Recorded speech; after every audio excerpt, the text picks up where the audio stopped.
আসসালামু আলাইকুম। এতক্ষণ ধরে আমি একটা জিনিস বানাচ্ছিলাম, সেটা আপনাদের দেখাই। জিনিসটা হলো এই যে একটা ব্রিডিং বক্স, একেবারে কোনো টাকা ছাড়া ব্রিডিং বক্স বানানো হয়েছে। যারা মাছ ব্রিড করাইতে অনেক ভয় পান, মাছের বাচ্চা কালেক্ট করতে পারেন না, তারা এরকম ব্রিডিং বক্স বানাইতে পারেন। এই যে বক্স ছোটোখাটো, অনেক ছোটোখাটো বানানো হয়েছে এটা। এই যে এটার ভিতরে 2 থেকে 5 পেয়ার মাছ এখানে ব্রিড করানো যাবে। এই যে এগুলো একেবারে নেটের ব্যাগ। এই যে যে যে ফ্রিতে যে নেটের ব্যাগগুলো পাওয়া যায়, হ্যান্ড ব্যাগ, ওইগুলা। এই যে আমি আপনাদের দেখাই। এই যে এটাও কিন্তু আমার বানানো।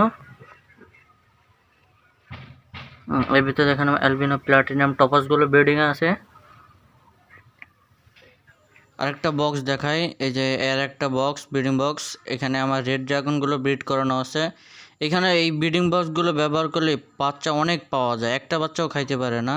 জন্য বলি, যারা কম টাকায় এবং কম খরচে মাছ ব্রিডিং বক্স বানাইতে চান, যে এরকম ব্যবহার করতে পারেন। এই যে একেবারে নেটের জাল, এই যে জাল, আর হচ্ছে এই যে কুঞ্চি, এটা বাইন্ধে এই যে একটা ফ্রেম বানায় যে এটা সেলাই, এই যে এখান থেকে সেলাই করে করে করে করে দিয়ে বানানো হয়েছে। এই যে এখান থেকে এখান থেকে যে সেলাই করে।